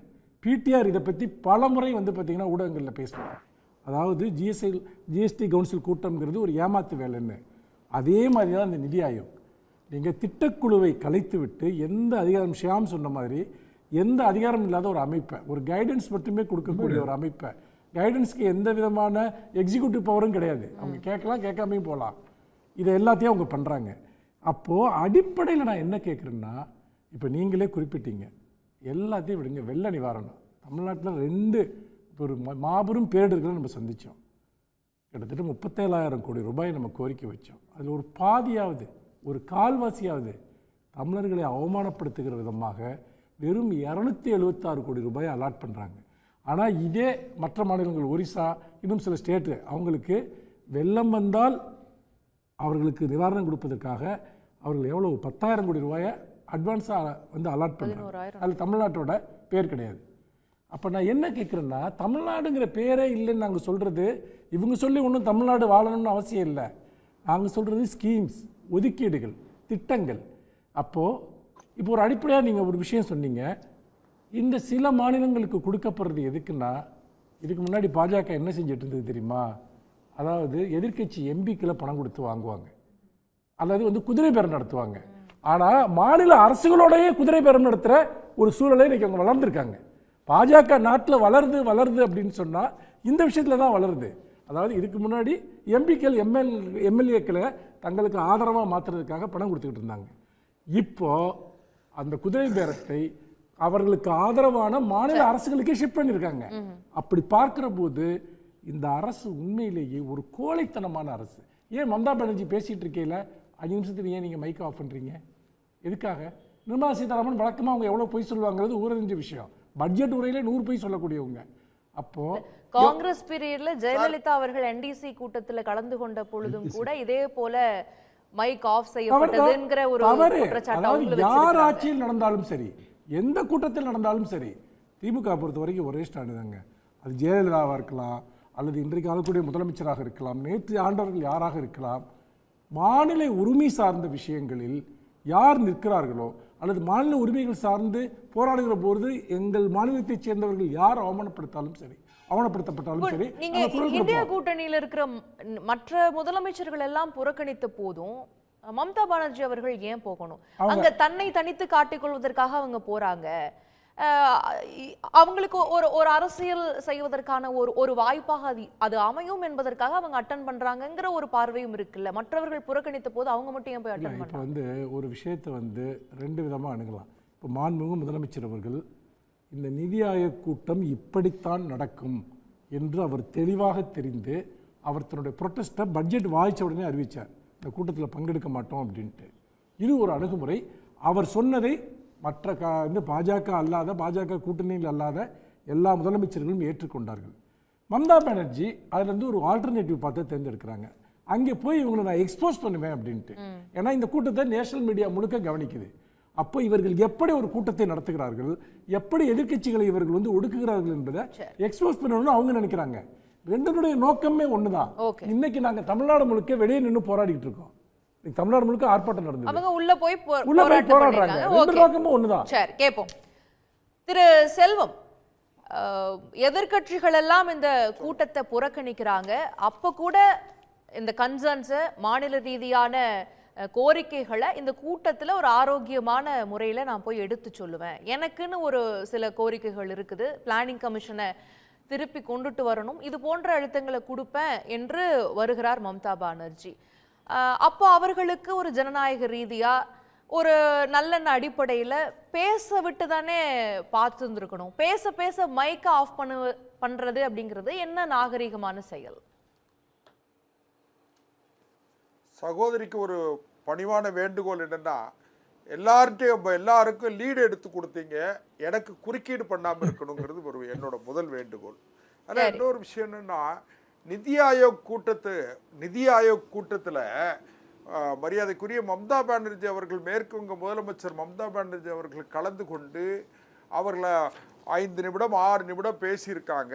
அதுக்கு பிறகு இயல்பா அந்த பட்டிமன்றங்கள்லையோ அல்ல மற்ற பொது நிகழ்ச்சிகளில், இந்த பொதுக்குழு செயற்குழு இந்த மாதிரி நிகழ்ச்சிகளில், ஏன் சட்டப்பேரவையில் கூட அவர் அந்த கட்சியினுடைய தகுதி அடிப்படையில் நேரம் ஒதுக்குவாங்க. அது எல்லாம் எண்ணிக்கை அடிப்படை பேச வேண்டியவர்களுடைய எண்ணிக்கை அடிப்படையில் நேரம் ஒதுக்குவாங்க. அந்த வகையில் அவர் 6 நிமிடம் பேசின உடனே ஒரு எச்சரிக்கை மணியை அடிக்காங்க, அதாவது மைக்கை தட்டுறாங்க. இதை உடனே இந்த அம்மா வந்து புரோவோக்கன் ஆகி உடனே வந்து மறுபடியும் அவங்க பேசுறதுக்கு வாய்ப்பு கேட்க கூட இல்லை. அப்போ என்னன்னு கேட்டிங்கன்னா, இந்த அம்மா திட்டமிட்டு இந்த நிகழ்ச்சியிலே ஒரு குழப்பத்தை ஏற்படுத்தி, அதான் நேஷனல் மீடியா இல்லை, ஆல் இண்டியா மீடியா மாத்திரம் இல்லை, இன்டர்நேஷ்னல் மீடியாவில் கூட ஃபோக்கஸ் ஆயிடுவோம் நாம் அப்படிங்கிறதுக்காக அந்த அம்மா திட்டமிட்டு வந்ததாகவே நாங்கள் கருதுகிறோம். மரியாதைக்குரிய நிதியமைச்சர் திருமதி நிர்மலா சீதாராமன் அவர்கள், நாங்கள் எந்த வகையிலையும் மம்தா பானர்ஜி அவர்களை அவமானப்படுத்தலை, அவங்கள நாங்கள் நிப்பாட்ட சொல்லலை. அந்த நிகழ்ச்சியை நடத்திய பாதுகாப்புத்துறை அமைச்சர் ராஜ்நாத் சிங்கு மைக்கை தட்டி கொஞ்சம் சீக்கிரமாக, அதான் நீங்கள் நாடாளுமன்ற நடைமுறையில் கூட பார்ப்பீங்க, ப்ளீஸ் கன்க்ளூடு சொல்லி அது ஸ்பீக்கர் சொல்லிக்கிட்டே இருப்பாங்க. அது என்னன்னு கேட்டிங்கன்னா, சீக்கிரம் முடிச்சுக்கிடுங்க உங்களுக்கு நேரம் முடிய போகுது அப்படின்னு சொல்லிக்கிட்டே இருப்பாங்க. இவங்க கண்டினியூ பண்ணிகிட்டே இருப்பாங்க 1 நிமிஷம் 2 நிமிஷம். அதனால் எதுக்குன்னு கேட்டிங்கன்னா, இது திட்டமிட்டு ஒரு திசை திருப்புற நோக்கமே தவிர வேறு எது கிடையாது. 1. 2வது, நம்முடைய தமிழ்நாட்டினுடைய முதலமைச்சர் மரியாதைக்குரிய முதலமைச்சர் அவர்கள் கூட, மாண்புமிகு முதலமைச்சர் அவர்கள் கூட இந்த நிதி ஆயோக் இதில் கலந்துக்கிட்டு அவர்களும் தமிழ்நாட்டின் கோரிக்கையை வச்சிருக்கணும். நீங்கள் கூட ஒரு விஷயத்த சொன்னீங்க, 2012 காங்கிரஸ் கட்சி ஆட்சியில் இருக்கும்போது மரியாதைக்குரிய அம்மையார் ஜெயலலிதா அவர்கள் வந்து கலந்துக்கிட்ட அந்த NDA நேஷனல் டெவலப்மெண்ட் கவுன்சில் கூட்டத்தில் NDC கூட்டத்தில் இதே பிரச்சனை வந்து அந்த அம்மாவுக்கு இதே மாதிரி தான் மைக் அடித்த உடனே அந்த அம்மா வந்து ஒரு பெரிய அவங்களுக்கு ஒரு அவமானமான கருதி அவங்களும் வெளிநடப்பட்டு வந்துட்டாங்க. அதே மாதிரி இது அதை அவர்கள் எடுத்துக்கொள்கிற முறையை தவிர வேற மத்திய அரசாங்கத்தை பொறுத்து நான் உங்ககிட்ட ஒரு விஷயம் கேட்கணும் திரு செல்வம். இப்போ இது வந்து ஒரு ஃபெடரலிஸ்ட் கண்ட்ரி, கோஆபரேட்டிவ் ஃபெடரலிசம்னு சொல்றோம். மாநிலங்களுடைய கருத்தை கேட்பதற்கு ஒரு வாய்ப்புங்கிறது இது போல நடக்கக்கூடிய கூட்டங்கள் தான். NDC கூட்டமோ அல்லது நிதி ஆயோக்கில் மாநில முதலமைச்சர்கள் பங்கேற்கக்கூடிய கூட்டமோ, நீங்க உண்மையாலுமே வந்து ஒரு கான்ஸ்டிடியூஷனல் வைஸ் ஜனநாயக நடைமுறை சரியா நடக்கணும் அப்படின்னு நினைக்கிறீங்க அப்படின்னா, நீங்க நிறைவேற்றுறீங்களோ இல்லையோ, அவர்கள் கருத்தை பேசுவதற்கான வாய்ப்பாவது கொடுக்கணும். அவர்களும் மக்களால் தேர்ந்தெடுக்கப்பட்ட ஒரு மாநிலத்தினுடைய முதலமைச்சர். நீங்க என்ன சொல்றீங்க, யாரு எப்படி அந்த முக்கியத்துவத்தை பார்த்து தான் நிமிடங்களை ஒதுக்குவாங்க அப்படின்னா, மற்ற எதிர்கட்சிகள் எல்லாம் வராத போது அவங்க ஒருத்தர் தான் வந்து அட்டன் பண்ணிருக்காங்க, அவங்களுக்கு 6 நிமிஷம், ஆந்திராவுக்கு வந்து 20 நிமிஷமா அப்படிங்கிற கேள்வி கேட்கிறாங்கல்ல. சகோதரி, ஒரே ஒரு விஷயம் என்னன்னு கேட்டிங்கன்னா, முதலமைச்சருக்கு ஆந்திர முதலமைச்சர் சந்திரபாபு நாயுடுவுக்கு 16 நிமிடம் என்று எந்த ப்ரோக்ராம் ஷெடியூல்லையும் நாங்கள் வந்து அதை மார்க் பண்ணலை. நாங்கள் இவ்வளோ டைம் சொல்லி அலாட் பண்ணி, அதாவது அலோகேஷன்ஸ் எல்லாம் பண்ணி ஒன்றும் செய்யலை. மரியாதைக்குரிய பீகார் முதலமைச்சர் கலந்துக்கிட்டல, ஆனால் துணை முதலமைச்சர்கள் கலந்து கொண்டார்கள். இதெல்லாம் ஒன்று கேளுங்களேன். இதை மரியாதைக்குரிய மம்தா பானர்ஜி அவர்கள் என்னமோ இன்றைக்கு புதுசாக வந்த மாதிரி இல்லை. ஏற்கனவே பாரதிய ஜனதா கட்சி கூட்டணியில் அடல் பிகாரி வாஜ்பாய் அவர்கள் பிரதமராக இருக்கும்போது அந்த அம்மையார் அவர்கள் எங்கள் கூட்டணியில் பங்கெடுத்தவர்கள் தான். கூட்டணியில் பங்கெடுத்து அமைச்சராக, ரயில்வே துறை அமைச்சர் என்று எனக்கு நினைவு, ரயில்வே துறை அமைச்சராக கூட அவர் இருந்தவர் தான். அதனால் என்ன கேட்டிங்கன்னா அவங்களுக்கு தெரியும். ஆனால் அரசியலை எப்படி பண்ணுவது, அதாவது இதை வந்து மீடியா அட்டென்ஷன் எல்லாமே அவங்க மேலே வரணுங்கிறதுக்காக அவங்க செஞ்சுக்கிட்டனா அவர்கள் நடத்திய ஒரு வகையான ஒரு முயற்சி, வித்தியாசமான முயற்சின்னு தான் எடுத்துக்கிட்ட தவிர இதில் வேறு எந்த பாகுபாடும் மத்திய அரசாங்கம் காட்டலை. 2வது, அண்ணன் சியாம் அவர்கள் சொன்னாங்க 10 லட்சம் வாக்குகள் திருடப்பட்டதுன்னு சொன்னாங்க. இதே வார்த்தை சேம் வேர்டு அவங்க சொன்னாங்க. அத 10 லட்சம் வாக்குகள் திருடப்பட்டதாக யார் எவ்வளோ ஒரு 10% வச்சுக்கிடுங்க. ஓட்டர் ஃபார் டெமோக்ரஸிங்கிற ஒரு அமைப்பு, ஒரு தனியார் அமைப்பு வந்து ஒரு தனியார் அமைப்பு தனியார் அமைப்பு இல்ல, அதுல வந்து இந்தியாவோட மிகப்பெரிய நபர்கள்லாம் அதுல இருக்காங்க. நமக்கெல்லாம் நன்கு தெரிந்த தேவசகாய் IAS செக்ரட்டரி. இருக்கட்டும் அண்ணன் இருக்கட்டும். அதாவது அது இல்ல, ஒரு 79 தனியார் அமைப்பு தொகுதியில அரசியல் அவங்க வந்து அதாவது EC க்கு கவர்மெண்ட் அப்ளை பண்ணிருக்காங்க. எலெக்ஷன் கமிஷனுக்கு இன்னொரு விஷயம் 79 தொகுதியோட கேட்டுக்கங்க. வித்தியாசத்தை எலெக்ஷன் நீங்க கமிஷனுக்கு தயவு அப்ளை செஞ்சு அந்த பண்றாங்க. ரிப்போர்ட் எடுத்து இல்ல படிச்சு இல்ல எலெக்ஷன் கமிஷன்ல வந்து அவங்க அப்ளை பண்றாங்க, கிடைக்கலன்னு சொன்னா, அவங்களுக்கு நிவாரணம் கிடைக்கலன்னு சொன்னா உச்ச நீதிமன்றத்துக்கு போக வேண்டியதானே? ஏன் போகல? அதத்தான் சொல்லிருக்காங்க. உச்ச நீதிமன்றம் நாங்க போக போறோம். போகட்டுங்க உச்ச நீதிமன்றம். அதாவது இல்ல, ஏற்கனவே வந்துங்க ஒரு 16 தொகுதியில வந்து 100 ஓட்டுக்கு கீழே தான் ஜெயிச்சிருக்கு. வெறும் 100 ஓட்டு பாராளுமன்றத்துக்கு. ஒரு அண்ணே ஒரு ஓட்டுல ஜெயிச்ச வரலாறு எல்லாம் தமிழ்நாட்டிலயுமே இருக்கு. ஆனா இப்பதான் ரூல மாத்தியாச்சு. என்னன்னா நமக்கு 1% கீழே ஓட்டு டிஃபரன்ஸ் இருந்தா ரீகவுண்ட் கொடுக்கணும். அது கொடுக்கல. சரி, இல்ல ஜெயிக்கிற வரையும் என்ற வரலாறு நீங்க டிக்ளேர் பண்ணிருங்க, அதுக்கு பிறகு கோர்ட்ல போய் பார்த்துக்கலாம்னு சொன்ன வரலாறு சிவகங்கையில தொடங்கி மற்ற விஷயங்கள்லாம் நிறைய திருச்செந்தூர்ல இருந்து முன்னால மத்தியாசு போட்டியிட்ட நாகர்கோவில் தொகுதியில் இருந்து பழைய வரலாறுகள்லாம் நம்ம தோண்டா கொஞ்சம் சங்கடமா இருக்கும். அதனால அதுக்கு வேண்டாம், நான் அதுக்குள்ள போகல. நான் ஒருவேளை இந்த பாரதிய ஜனதா கட்சியினுடைய 240 இடங்கள் இந்த வெற்றி இருக்கு பாருங்க, இந்த 240 எந்த கட்சியாலையும் நெருங்க முடியல. இன்னும் சொல்ல போனீங்கன்னா இந்தியா கூட்டணியினுடைய ஒட்டுமொத்தமான அந்த கூட்டணி கட்சிகள் 28 கட்சிகள் பெற்ற எண்ணிக்கையே 233 தான். ஆனால் பாரதிய ஜனதா கட்சி மட்டும் 240 இடங்களில் வெற்றி பெற்றிருக்கு. சரி, ஆந்திராவுக்கு எதுக்கு அதிக தொகை ஒதுக்கி இருக்கீங்க, பீகாருக்கு எதுக்கு 26,000 கோடி, ஆந்திராவுக்கு எதுக்கு 15,000 கோடின்னு ஒரு கேள்வி உங்ககிட்ட இருந்தா, எங்களுடைய தோழமை கட்சி இரண்டாவது ஆந்திரா தனி மாநிலமாக பிரிக்கப்பட்டு உங்க தோழமை கட்சிங்கிறதுக்காக 28 ஸ்டேட்ல 2 ஸ்டேட்டுக்கு மட்டும் ஒதுக்குவீங்களா? கொஞ்சம் அனுமதிங்க. அதாவது முதல்ல எங்க ஆட்சியை நாங்க பாதுகாத்து ஆகணும். நான் ரொம்ப எல்லாம் வந்து பேசி நீங்க நல்ல வேளை ஒத்துக்கிட்டீங்களே சார். எங்க ஆட்சியை நான் இன்னும் கிடையாது. எங்க ஆட்சி எங்களுடைய தோழமை இல்ல என்ன சொல்றாங்க புரியல. அது கூட வந்து ஜும்லா தான், ஆந்திராவுக்கும் பீகாருக்கும் ஜும்லா தான். இந்த பட்ஜெட்ல தானே ஒதுக்கி இருக்காங்க. அவங்க கேட்டது ஸ்பெஷல் ஸ்டேட்டஸ். 11 மாநிலங்கள்ல பிரச்சாரம் பண்ணும்போது ஒரு மாநிலத்திலயும் பிரதமர் ஸ்பெஷல் ஸ்டேட்டஸ் கொடுப்பேன், ஸ்பெஷல் ஸ்டேட்டஸ் கொடுப்பேன்னு சொல்லியிருக்காரு. 2012க்கு அப்புறம் அந்த நடைமுறையே கிடையாது. இப்ப கேட்டா ஜெயிச்சு வந்ததுக்கு அப்புறம் டெவலப்மென்ட் பத்தி பேசுவோம், பிரச்சாரத்துல பேசுனது எல்லாம் எடுத்துட்டு வராதீங்கங்கறாரு. அவங்களுக்கு ஸ்பெஷல் ஸ்டேட்டஸ் எல்லாம் கிடையாது, இந்த நிதி ஒதுக்கீடோட முடிஞ்சிச்சுன்றாங்க. இல்லம்மா, எங்க தோழமை கட்சிகளுக்குள்ள உள்ள விவகாரம் ஒண்ணு. இன்னொன்னு தமிழ்நாட்டுக்கு என்ன ஒதுக்கி இருக்கீங்க, தமிழ்நாட்டுக்கு என்ன ஒதுக்கி இருக்கீங்கன்னு சொல்லி ஏதாவது நீங்க வச்சீங்கன்னா 6,300 கோடி, ஏறக்குறைய 6,300 கோடி ரூபாய் ரயில்வே திட்டங்களுக்காக தமிழ்நாட்டுக்கு ஒதுக்கி இருக்காங்க.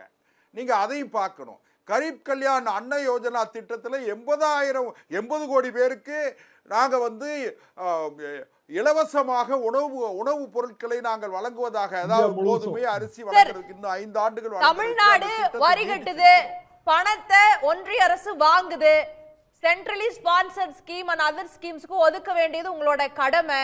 எங்களுடைய கூட்டணி கட்சிகளுக்குள்ள விவகாரம்னா அது நீங்க தனியா கூட்டம் கூட்டி வச்சுக்கோங்க. மாநிலங்கள் கிட்ட இருந்து நிதி வாங்கி ஒரு பட்ஜெட்டை தயார் பண்ணிட்டு 2 மாநிலத்துக்கு மட்டும் ஒதுக்கிட்டு கூட்டணி கட்சிக்கு விவகாரம் சொன்னா மீதி இருக்கிற மாநிலங்கள்லாம் பார்த்துட்டு சும்மா இருக்கணுமா? ஒரு செய்தி அனுமதிங்க. அதாவது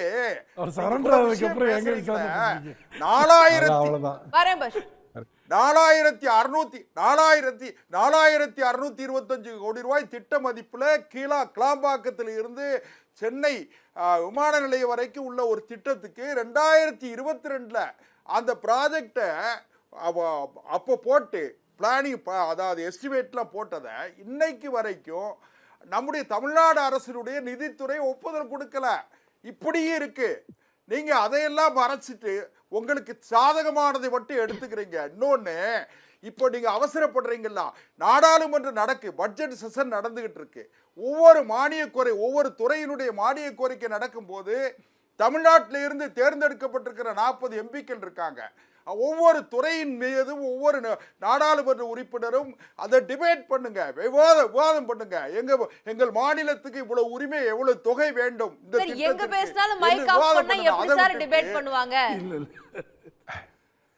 அதெல்லாம் கிடையாது. நீங்க அதுக்காக இப்போ வந்து நீங்க ரோட்ல நின்னு நீங்க வந்து சத்தம் போட்டுக்கிட்டு இருந்த உடனே அதனால என்ன ஆயிர போகுது? ஒண்ணு கிடையாது. அதனால அரசியல் செய்வதற்காக இவங்க நாடாளுமன்றத்தில் கேளுங்கன்றாங்க.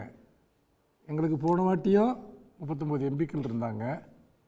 எய்ம்ஸ்க்கு நிதி கொடுங்கன்னு ஒவ்வொரு கூட்டத்திலையும் நாங்க கேட்டோம்.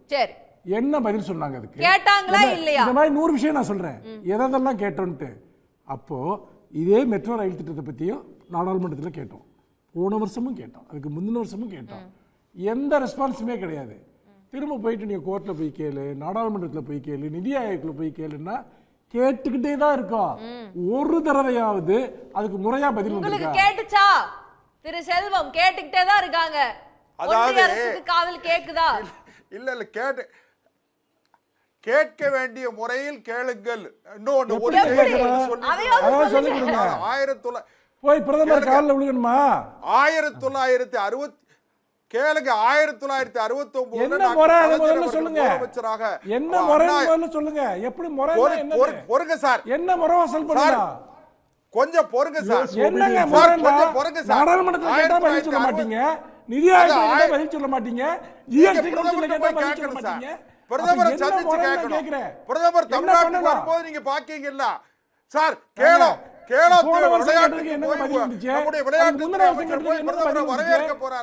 ஒரு பதிலும் கிடையாது. வரவேற்க போகலையா சார்? முதல்ல அனுமதிங்க. வரவேற்க போனீங்களா? வரவேற்கீங்கன்னா தான் உங்களுக்கு அடுத்த தமிழ்நாட்டுக்கு பிரதமர் வர்றப்போல வரவேற்கதாங்க செய்யறோம். எங்க அவரை புறக்கணிச்சா? கேளுங்க. கொஞ்சமாவது நேர்மை இருக்கணும். தமிழ்நாட்டு மேல வந்து ஒரு கொஞ்சம் அக்கறை இருக்கணும். ஏன் இந்த கட்சியை மக்கள் இவ்வளவு இந்த மாதிரி பேசுறதுதான் காரணம். சபை இல்ல விவாத நாகரிகத்தை நீங்க மீறாதீங்க. நீங்க வந்து நாகரிகத்தை பத்தி நீங்க எல்லாம் பேசலாமா? சரி, ஓகே ஓகே ஓகே. இவ்வளவு சொல்றேன். திரும்ப முறையா கேளுன்னா ஓகே, ரெண்டு பேரும் பாயிண்ட்ஸ் வெச்சிட்டீங்க. முதல்ல என்ன முறை? இருங்க அவர் சொல்லட்டும். ஒரு விஷயமா 69ல டாக்டர் கலைஞர் அவர்கள் முதலமைச்சரா இருக்கும் போது டெல்லிக்கு போறாரு. அன்னைக்கு பிரதமர் இந்திரா காந்தி அம்மா, நிதியமைச்சர் மொரார்ஜி தேசாய். இதே மாதிரி இன்னைக்கு கதைக்கு வாங்க. நான் இன்னொரு விருந்தினர் கிட்ட நான் போயிட்டு வந்துடுறேன் சார். கொஞ்சம் இருங்கம்மா. அன்னைக்கு கலைஞருக்கு இருந்த ராஜதந்திரம், கலைஞருக்கு இருந்த மத்திய அரசாங்கத்தை எப்படி அணுக வேண்டும் என்கிற அந்த அணுகுமுறையை இன்றைய முதலமைச்சரும் கடைபிடிக்கல. அவங்கள கேட்டா ஒரு ஜனநாயகபூர்வமான அரசு இருந்துச்சு. இன்னைக்கு இருக்கிறது கொடுங்கோல் ஆட்சி. இன்னைக்கு இருக்கிறது பாசிச ஆட்சி. மாத்தி சொல்லுங்க வேண்டியதா? அதான் வித்தியாசம். சரி, ஓகே. திரு பஷீர் 1975. ஓகே, நான் வரேன். திரு செல்வம் வரேன். மாநிலங்கள மதிக்கக்கூடிய அரசுகள் இருந்துச்சு. I got your point sir. அரசாங்கம் நடத்துறீங்க. ஒரு மாஃபியா கும்பல் மாதிரி ஒரு கவர்மெண்ட் நடத்திட்டு இருக்கீங்க. ரெண்டு பேரும் ஒரே சமயத்துல பேசினா ஒரு மாஃபியா கும்பல் மாதிரி நீங்க வந்து ஆட்சி நடத்திக்கிட்டு நீங்க வந்து போய் அப்படி கேளு இப்படி கேளுன்னு அட்வைஸ் பண்றீங்களா? சரி, ஓகே. திரு மனுஷபுத்திரன் நான் வரேன். திரு செல்வம் நான் வரேன். திரு பஷீர் ஒரு மாஃபியா கும்பல். ஓகே, நம்ம நிறைய பேசியாச்சு. 80ல நேருவின் மகளே வருக. சார், இதெல்லாம் பழைய கதை. ஓகே, திரு பஷீர். திரு பஷீர்ங்கிறது ஒரு பொலிட்டிக்கல் மாஃபியா. ஓகே, திரு மனுஷபுத்திரன் ப்ளீஸ். திரு பஷீர், நிதி ஆயோக் கூட்டத்திற்கு வந்து சென்றிருக்கணுமா வேண்டாமா? இப்போ மம்தா பானர்ஜி அவர்கள் அந்த கன்சர்னை எடுத்து வைப்பதற்காக சென்றிருந்தாங்க. மற்ற எதிர்க்கட்சி ஆளக்கூடிய மாநிலங்களின் முதலமைச்சர்களும் சென்றிருந்தால் நன்றாக இருந்திருக்குமா? இல்ல பெருசா எந்த மாற்றமும் வராது, எப்போதும் நடத்தப்படுவது போலத்தான் நடத்தப்படுவாங்கன்னு சொல்றாங்களே, அத நீங்க சப்போர்ட் பண்றீங்களா? துவக்கத்திலேயே அண்ணன் தராசு ஷியாம் சொன்னதுதான் ரொம்ப சரி. இந்த நிதி ஆயோக்கை பொறுத்தவரையில அது ஒரு பல்லில்லாத பாம்பு தான். முதல்ல பாரதிய ஜனதாவுல பல பேர், அண்ணன் செல்வத்தை நான் சொல்லல, அண்ணன் செல்வம் வந்து திராவிட இயக்கத்திலிருந்து போனவர், அதனால அவருக்கு அந்த புரிதல் இருக்கும். நிதி ஆயோக்னாலே நிதி கேட்டு பெறுகிற கூட்டம்னு நினைச்சுக்கிறாங்க. அது திட்ட கமிஷனோட முடிஞ்சு போச்சு. இப்போ நடக்கிறது வந்து நிதியை கேட்டு பெறுற ஒரு கூட்டம் அல்ல. இன்னொன்னு, போய் நீங்க நேர்ல சொல்லியிருக்க வேணாமான்னு கேக்குறாங்க. இது ஒன்னும் போஸ்ட் அனாலிசிஸ் பண்ற பட்ஜெட்டுக்கான கூட்டம் இல்ல. இவங்க ஒரு அஜெண்டாவோட இருக்காங்க. ஒரு அஜெண்டா இவங்களுக்கு இருக்கு. இப்ப நீங்க இந்த கூட்டத்தினுடைய அஜெண்டா 2 விஷயம் சொல்லிருக்காங்க. வோக்கல் ஃபார் லோக்கல்ன்றாங்க. அது என்னன்னு ஒண்ணுமே புரியல. அவங்கதான் சொல்லணும், அதை எடுத்து சொல்லணும். இன்னொன்னு விக்சித் பாரத் 2047. இந்த 2 தான் அஜெண்டா. இந்த 2 அஜெண்டாவை பேசுறதுக்கு தான் கூப்பிட்டுருக்காங்க. அதுக்கு வந்திருக்கிற முதலமைச்சர்கள்லாம் யாருன்னு பாத்தீங்கன்னா பாரதிய ஜனதா கட்சியினுடைய முதலமைச்சர்கள் தான். கூட்டணி முதலமைச்சர் கூட இல்ல. அண்டை மாநிலமா இருக்கிற பாண்டிச்சேரி முதலமைச்சர் கூட இதுல பங்கேற்கல. அதே மாதிரி பீகார்ல கூட்டணி கட்சியினுடைய முதலமைச்சரா இருக்கிற நிதிஷ்குமார் பங்கேற்கல. அதற்கு பதிலா சௌத்ரி தான் கலந்திருக்கிறாரு, பாரதிய ஜனதா கட்சியினுடைய துணை முதலமைச்சர். அவரு முதலமைச்சர் போய் என்ன கேட்கணும்னு நீங்க சொல்றீங்க, என்ன கேட்கணும்? அவர் தான் பட்ஜெட்டுக்கு முன்பே மிக தெளிவா சொல்லியிருக்கிறாரு, இந்தந்த திட்டங்களுக்கெல்லாம் நீங்க நிதி ஒதுக்காம நிலுவையில வச்சிருக்கிறீங்க, இதையெல்லாம் ஒதுக்குனாதான் இந்த திட்டங்கள் எல்லாம் செயல்படுத்த முடியும்னு ரொம்ப தெளிவா சொல்லியிருக்கிறாரு. பட்ஜெட்ல ஒரு மாநிலம் முழுமையாக புறக்கணிக்கப்பட்டிருக்கு. அண்ணன் செல்வம் அழகா இன்னைக்கு சொல்லிட்டாங்க, ஒரு ஒப்புதல் வாக்குமூலம் மாதிரி கன்ஃபர்ஷன் ஸ்டேட்மெண்டா அதை நம்ம எடுத்துக்க வேண்டியிருக்கு. எங்க கூட்டணி கட்சி நாங்க அதுக்குதான் பட்ஜெட் ஒதுக்குவோம். இதைத்தான் முதலமைச்சர் விமர்சனமா வைக்கிறாரு. அன்புமணி ராமதாஸ் சொன்ன கருத்துக்கும் இன்னைக்கு அண்ணன் செல்வம் வித்தியாசம். 25 நாடாளுமன்ற உறுப்பினர்களுக்கு தமிழ்நாடு பேர் இடம்பெற்றிருக்கும் அன்புமணி ராமதாஸ். அதைத்தான் நீங்க இன்னைக்கு சொல்றீங்க. இதுல ஒண்ணு பெரிய மாறுபட்ட கருத்து ஒண்ணு இல்லையா? அப்ப 82 லட்சம் மக்கள் எங்களுக்கு வாக்களிச்சிருக்காங்க. 82 லட்சம் மக்கள் பிஜேபிக்கு வாக்களித்திருக்கிறார்கள். அது சொல்லுங்க, 18% வாக்காளர்கள் இல்ல. இன்னொரு விஷயத்தையும் நான் சொல்றேன். இதே திட்டக்குழு துணைத் தலைவராக இருந்த மன்மோகன் சிங் ஒரு கூட்டத்தை நடத்தினாங்க, ராஜீவ் காந்தி பிரதமர். அப்ப எம்ஜிஆர் போய் அந்த மதிய உணவு திட்டத்துக்கு நிதி தர்றது பத்தி பேசுறதுல ஒரு முரண்பாடு எழுத அவர் கோச்சிக்கிட்டு தமிழ்நாடு இல்லத்துக்கு போயிட்டாரு. அதை பேசி சரி செய்த அன்றைய பிரதமர் ராஜீவ் காந்தி அதன் பிறகு திட்டத்துக்கான நிதியை ஒதுக்குனாங்க. அன்றைக்கு இருந்த அந்த ஜனநாயக பண்பு இன்னைக்கு மோடி கிட்ட இருக்கா? அன்னைக்கு திட்டக்குழு துணைத் தலைவர்கிட்ட இருந்த அந்த ஜனநாயக பண்பு இன்னைக்கு இருக்கக்கூடியவர்கள்ட்ட இருக்கா அப்படின்னு நான் கேட்க விரும்புறேன். அண்ணன் செல்வம் தான் அதுக்கு பதில் சொல்லணும். எனவே இந்த கூட்டத்தில் பங்கேற்பது என்பது எந்த வகையிலும் பயன் தராதுன்னு அண்ணன் சொன்னார. நாங்க பட்டிமன்றத்துல அலர்ட் பண்றது மாதிரி அலர்ட் பண்ணோம், அதனாலதான் அவங்க கோச்சிட்டு போயிட்டாங்க அப்படின்னு சொல்லி. நீங்க அலர்ட் பண்றது அல்ல பிரச்சனை, மைக் ஆஃப் பண்ணிட்டீங்கிறது தான் பிரச்சனை. மைக் ஆஃப் பண்ணி ஒரு முதலமைச்சருடைய சுயமரியாதையோடு விளையாடுகிற போது அங்கே அமர்ந்திருப்பாரா அந்த முதலமைச்சர்? நீங்க நடத்துகிற கூட்டம் பாரதிய ஜனதா கட்சியினுடைய முதலமைச்சர் தவறான தகவலை செய்தியாளர்கள்ட்ட சொல்றாங்க. முதலமைச்சர் தவறான தகவலை சொல்லி இருக்கிறார். மம்தா பானர்ஜி தவறான தகவலை நியூஸ் அட்டென்ஷன் அந்த போக்கஸ் அவங்க மேல வரணுங்கிறதுக்காக சொன்ன தவறான தகவல். உண்மையான தகவலை சொல்லி இருக்கிறாங்க. அண்ணன் மனுஷபுத்திரன் ரொம்ப அழகா சொன்னாரு கவிஞர். பட்ஜெட்லயே பொய்யை சொல்லுகிற ஒரு நிதி அமைச்சராக யார் இருக்கிறான்னு கேட்டா நிர்மலா சீதாராமன் அம்மையார் தான் இருக்கிறாங்க. எனவே அவர் உண்மையை மட்டுமே பேசக்கூடிய நிதி அமைச்சராக இருக்கார். அவர் சொன்னதுதான் உண்மை, மம்தா பானர்ஜி சொன்னது பொய். உண்மையிலேயே முதலமைச்சர் சுயமரியாதை சுடராக இருந்து தமிழ்நாட்டில் இருந்து இந்தியாவுக்கு திசை காட்டி இருக்கிறார். அவர் எடுத்த முடிவுதான் சரியான முடிவு என்பதை இன்றைக்கு இந்தியாவில் இருக்கிற ஏனைய முதலமைச்சர்கள் பாராட்டுகிற இடத்துக்கு அந்த முடிவு வந்திருக்குன்றதை நான் பாக்குறேன். முதலமைச்சர் எடுத்த முடிவு தான் சரி. முதலமைச்சர் போயிருந்தாலும் இன்னைக்கு இதுதான் நடந்திருக்கும். அண்ணன் சாமண்ண சொன்னது மாதிரி இது ஒரு பல்லில்லாத பாம்புங்க. இந்த கூட்டத்துல பங்கேற்று என்ன மாநிலத்தினுடைய நலன் குறித்து பேசிட முடியும்? இதுக்கு முன்பு பேசியதற்கெல்லாம் நீங்க பதில் சொல்லிருக்கீங்களா? இதற்கு முன்பு கொடுத்த கோரிக்கைகளுக்கெல்லாம் நீங்க விளக்கம் சொல்லியிருக்கீங்களா? நிதியே ஒதுக்கல. இன்னொன்னு ரயில்வேக்கு ஒதுக்கி இருக்கிறோம்னு சொன்னார். அழகா கேட்டாரு மனுஷபுத்திரன், அதுக்கு பதில் சொல்ல முடிஞ்சுட்டு அண்ணன் செல்வத்தால. எந்தெந்த தொகுப்புகள்ல கொடுத்திருக்கிறீங்க, எந்தெந்த திட்டங்களுக்கு நீங்க கொடுத்திருக்கிறீங்க, எந்த திட்டத்துக்கு கொடுத்திருக்கிறோம் என்கிற தகவலை சொல்லாமல் 1000 கோடி ரூபாய் உங்களுக்கு தெரியாத மானிய கோரிக்கைகள்ல விவாதம் வரும்போது சொல்லுவாங்க. ஆனா இணையதளங்கள்ல பட்ஜெட் முடிஞ்ச உடனே எந்தெந்த தொகுப்புகள் எந்தெந்த துறைக்கு ஒதுக்கி இருக்குங்கிறத புள்ளி விவரத்தோட போட்டுருவாங்கன்னு. தமிழ்நாட்டுக்கு அப்படி ஒதுக்கியதாக எந்த திட்டங்களுக்கும் நிதி ஒதுக்கியதாக எந்த தகவலும் ஒன்றிய அரசினுடைய வெப்சைட்ல இல்ல, உங்க அரசோட வெப்சைட்ல இல்ல. நீங்க வேணா போய் பரிசோதனை செய்து பாத்துக்கோங்க ஒரு முறை. அண்ணா அதாவது மானிய கோரிக்கைகள் விவாதம் வரும்போது அந்தந்த துறை சார்புல ஒதுக்குவாங்க, நேரம் ஒதுக்குவாங்க. நீங்க டிபேட் பண்ணுங்க, கோரிக்கையை வைங்க, உரிமைகளை பெற்று கேட்டு பெறுங்கள், யாரும் தடுக்கல. சரி, ஓகே. நான் இறுதி பார்வையை வாங்க வேண்டிய தருணம். திரு ரவிசங்கர், இப்போ நிதி ஆயோக் கூட்டத்துல பங்கேற்பதனால என்ன பயன்? அது ஒரு டிஸ்கிரிஷனரி கிராண்ட் தான். நீங்க உங்களுடைய கோரிக்கைகளை சொல்லலாம், கன்சர்ன்ஸ் சொல்லலாம், நெகோசியேட் பண்ணலாம். ஆனா கொடுக்கறதும் கொடுக்காததும் மத்திய அரசோட கையில் இருக்கு. ஒரு ஃபினான்ஸ் கமிஷன்ல பேசுறாங்கன்னா கூட ஒரு ஸ்டாச்சுட்டரி கிராண்ட்ஸ் கொடுத்துதான் ஆகணும்.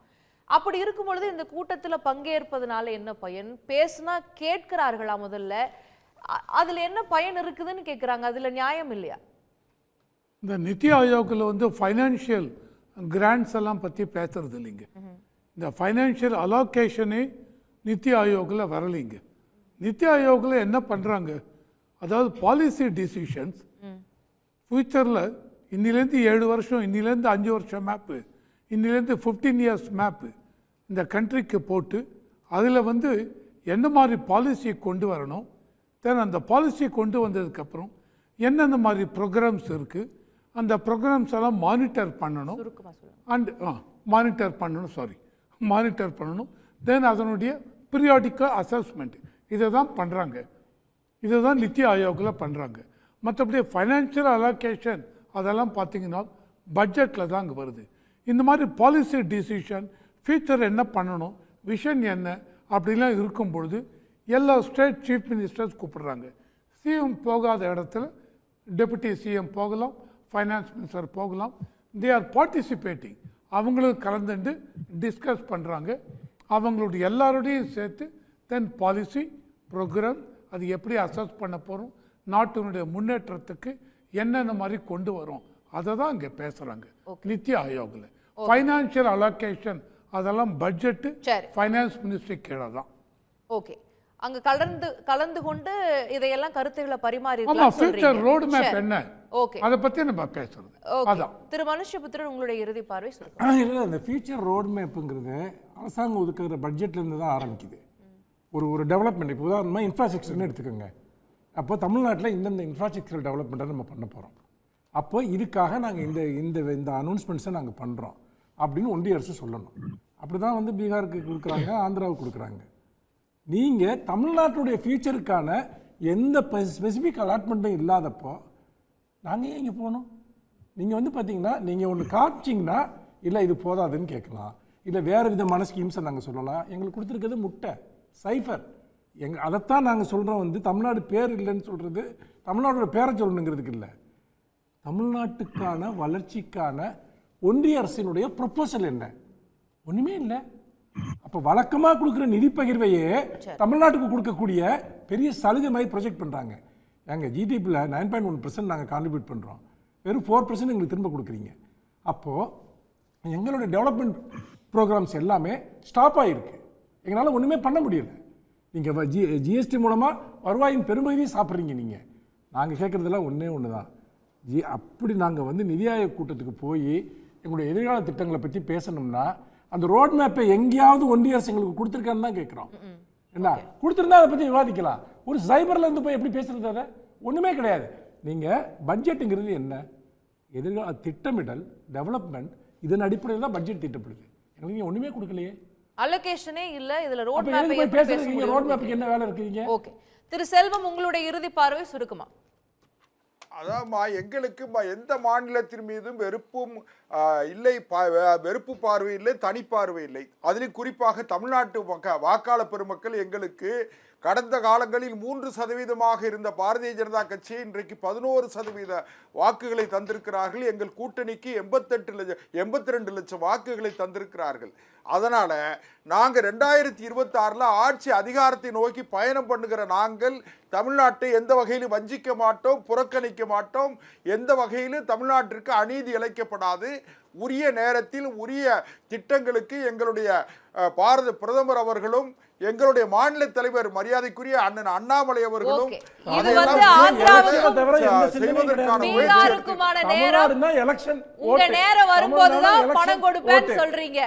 பீகாருக்கும் ஆந்திராவுக்குமான நேரம் உரிய நேரம் உங்களுக்கு நேரம் வர்றப்ப கொடுப்போம்னு சொல்றீங்க. அப்படி புரிஞ்சுக்கலாம் இல்லையா? சரி, நீங்க உங்களுக்கு என்ன தோணுதோ அதை நீங்க பாத்து யோசிச்சுக்கிடுங்க. கவர்மெண்ட் கிடையாது, ஒரு குதிரை பேர அரசாங்கம் இது அப்படின்னு, ஒரு குதிரை பேர மாஃபியா அரசாங்க பாஜக அரசாங்கம். சரி விடுங்க.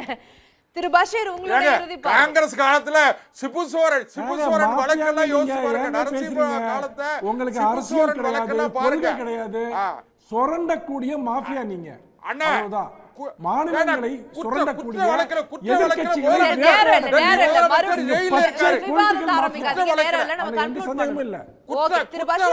டெல்லி முதலமைச்சர் உங்க கூட்டணி முதலமைச்சர் சிறைச்சாலையில் இருக்கிறார். நித்தி ஆயோக்கை பொறுத்தவரை அப்படிப்பட்ட ஒரு அமைப்பே தேவையில்லை என்பதுதான் தமிழ்நாடு போன்ற மாநில சுயாட்சி பேசுகிற அமைப்புகளினுடைய நிலைப்பாடு. இதைத்தான் இன்றைக்கு கூட இந்திய கம்யூனிஸ்ட் கட்சியினுடைய தேசிய செயலாளராக இருக்கிற மரியாதைக்குரிய டி ராஜா அவர்களும் இதைத்தான் குறிப்பிட்டிருக்கிறார். மாநில முதலமைச்சர்களை அழைத்து கருத்து கேட்பதற்கான கூட்டமாக அல்லாமல், மாநில முதலமைச்சர்களை அழைத்து அவர்களினுடைய நிதி கோரிக்கைகளை கேள்வி எழுப்புகிற கூட்டமாக இல்லாமல், ஒன்றிய அரசு ஒரு அஜெண்டாவோடு ஒரு கூட்டத்தை நடத்தி அதுக்கு ஒரு நிதி ஆயோக் என்கிற பெயரால் அந்த கூட்டத்தை நடத்தும்னு சொன்னா இப்படிப்பட்ட கூட்டம் தேவையே இல்லை என்கிற ஒரு செய்தியை இன்றைக்கு அவர் வெளிப்படுத்தி இருக்கிறார். அதுதான் தமிழ்நாட்டினுடைய நிலைப்பாடாகவும் இருக்கிறது என்பதுதான் என்னுடைய கருத்து. இதுல ரொம்ப குறிப்பா நீங்க கேட்க வேண்டிய விதத்துல கேட்க வேண்டியதானே அப்படின்னு சொல்லி அண்ணன் புதுக்கோட்டை செல்வம் சொன்னாங்க. அதுல எனக்கு முரண்பாடு இருக்கு. நீங்க கேட்க வேண்டிய விதம்னா எப்படி நீங்க கேட்க வேண்டிய விதம்ன்றீங்க? யாசகம் கேட்கணுமா? பிச்சை கேட்கிறோமா? நாங்க எங்க அரசுக்கு உரிமையை கேட்கிறோம். மாநிலத்தின் எங்களுடைய வரிவரியை பெற்றுக்கொண்டு எங்களுக்கு தர வேண்டிய நிதியை கொடுங்கள் என்று கேட்கிறோம். இது எங்களுடைய உரிமை. யாசகம் கேட்கல. நீங்க கேட்க வேண்டிய விதத்துல கேட்கணும்னு சொன்னா எப்படி கேட்கணும்ன்றீங்க? மோடியினுடைய கால்களில் மண்டியிடணும்னு எதிர்பார்க்கிறீங்களா? ஒன்றிய அரசுக்கு துதிப்பாடணும்னு எதிர்பார்க்கிறீங்களா? அப்படிப்பட்ட அரசு அல்ல இந்த அரசு. இது திராவிட மாடல் அரசு. இந்த அரசுக்கு அப்படிப்பட்ட தேவையும் இல்லை. ஒன்றிய அரசு நிதி ஒதுக்காமல் போனா அதிடமிருந்து எப்படி அந்த நிதியை பெற வேண்டும் என்கிற யுக்தி தெரிந்திருக்கிற முதலமைச்சர் தமிழ்நாட்டுக்கு வாய்ச்சிருக்கிறார். அதனால நீங்க எப்படி நிதி பெறணுங்கிற யோசனையை எங்களுக்கு நீங்க சொல்லி தராதீங்க. உங்களுடைய அமைச்சர் பெருமக்களுக்கு, உங்களுடைய தலைமைக்கு நீங்க சொல்லுங்க, தமிழ்நாட்டை வஞ்சிக்காதீங்க. நீங்க சொன்னது மாதிரி 2026 நாங்க தேர்தலை சந்திக்கணும். தமிழ்நாட்டு வீதிகளில் நாங்கள் நடமாட முடியாத சூழல் உருவாகி போகும். எனவே நிதியை ஒதுக்குங்கள் என்று உங்களுடைய தலைமைக்கு நீங்க கோரிக்கை வைங்க. எப்படி நிதி கேட்கணும்னு எங்களுக்கு நீங்க சொல்லி தராதீங்க. ஓகே, இதை உங்களுடைய இறுதி கருத்தை எடுத்துக்கிறேன். திரு ஷியாம், இப்படி தொடர்ந்து எப்பொழுதும் இதே மோதல் நீடித்து கொண்டே இருந்தால் அந்த கூட்டுறவு, கூட்டாட்சி, கூட்டாண்மைக்கெல்லாம் என்ன மதிப்பு இருக்கும் இந்த ஜனநாயகத்துல? இந்த மோதலை நீங்க எப்படி பாக்குறீங்க? உங்களுடைய இறுதி கருத்தா சொல்லணும்னு நினைக்கிறேன். கடந்த 10 ஆண்டுகளாக தாங்க இவ்வளவு மோசமா இருக்கு. அதுக்கு முன்னாடி இப்படி இல்லை. இப்போ சமீபத்தில் ஒரு 2-3 நாளைக்கு முன்னாடி சுப்ரீம் கோர்ட் வந்து மாநில உரிமைகளை பாதுகாக்கிற விதமாக நம்மளோட கனிம வளம், சுரங்க தொழில், இந்த ரெண்டுக்குமான ஒரு தீர்ப்பை வழங்கியிருக்கு. ரைட்டுங்களா? 2020 இதே நிர்மலா சீதாராமன் அவர்கள் போட்ட பட்ஜெட்ல கனிமம் மற்றும் சுரங்கம் மூலமாக மத்திய அரசாங்கத்துக்கு கிடைக்கக்கூடிய பணம்னு 1.5 லட்சம் கோடி ரூபாய் காட்டியிருக்காங்க. இப்போ வந்து ஒரு 3 லட்சம் கோடி ரூபாய் அது வரும். இப்போ இந்த தீர்ப்பின்படி பழைய குத்தக பாக்கியும் சேர்த்து கொடுக்கணும். மத்திய அரசாங்கத்துல எங்க பணம் இருக்குன்னு எனக்கு உண்மையிலே புரியல. அது எத்தனை லட்சம் கோடி ரூபாய் வரும்னு தெரியல. புதன்கிழமை வரப்போகுது விரிவான தீர்ப்பு. அப்போ மத்திய அரசாங்கம் இப்படியான தீர்ப்பு வரப்போகுதுங்கிறது எல்லாத்துக்கும் தெரியும். இந்த சூழ்நிலையில இந்த ரிசீவபிள்ஸை கூட சரியா பட்ஜெட்ல போடல. எவ்வளவு பணம் உண்மையிலே வரவு வரும் என்று கூட ஒரு தெளிவில்லாத ஒரு பட்ஜெட். அப்போ மாநிலங்களின் உரிமை மறுக்கப்படுவது மட்டும் இல்ல, மத்திய அரசாங்கத்துக்கே தெளிவில்லாத ஒரு பட்ஜெட். இந்த பட்ஜெட்டுக்கு போஸ்ட் பட்ஜெட் அனாலிசிஸும் நிதி ஆயோக்ல கிடையாது. இது முதலமைச்சர் போனாலும் போகாட்டாலும் ரெண்டும் ஒண்ணுதான். அப்ப இயல்பாக வந்து ஒரு மத்திய அரசு எப்படி நடந்து கொள்ள வேண்டும்? எல்லா பிள்ளைகளையும் அணைத்து செல்கின்ற ஒரு பரந்துவிட்ட மனப்பான்மையோடு நடந்து கொள்ள வேண்டும். சித்தி மனப்பான்மை இருந்தா கூட பரவாயில்ல, மாற்றாந்தாய் மனப்பான்மை இருந்தா கூட பரவாயில்ல, தாய் மனப்பான்மையே இல்லைங்கிறதா வேதனை. ஓகே, அவர்களுக்கே சரியான திட்டமிடல் இல்லை, தெளிவு இல்லை, நடத்தக்கூடிய முறை சரியில்லை என்கின்ற பார்வையை வைக்கிறீங்க. பங்கு கொண்ட விருந்தினர்களுக்கும் பார்த்த நேயர்களுக்கும் நன்றி. இத்தோடு கேள்விக்களம் நிறைவுக்கு வருகிறது. மீண்டும் ஒரு நிகழ்ச்சியில் சந்திப்போம். உடனுக்குடன் செய்திகளை தெரிந்து கொள்ள சன் நியூஸ் பெல் ஐகானை கிளிக் பண்ணுங்க.